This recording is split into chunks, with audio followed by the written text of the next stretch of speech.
Ciao, oggi sono su una Renault Clio. In questo video ti mostrerò come attivare il cruise control.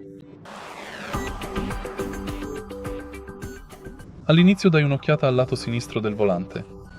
Proprio qui abbiamo questo pannello. Per prima cosa premi questo pulsante per attivare il cruise control. Ora accelera fino alla velocità desiderata e premi il pulsante Set per avviare il cruise control. Ora puoi aumentare la velocità premendo RS+. Per diminuire, premi il pulsante Set meno. Per mettere in pausa, premi il pulsante 0.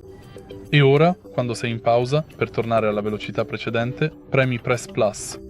Oppure, per impostare una nuova velocità per il cruise control, premi Set meno. Per disattivare il cruise control, premi di nuovo questo pulsante. Se hai trovato utile questo video, lascia un like, un commento e iscriviti al canale.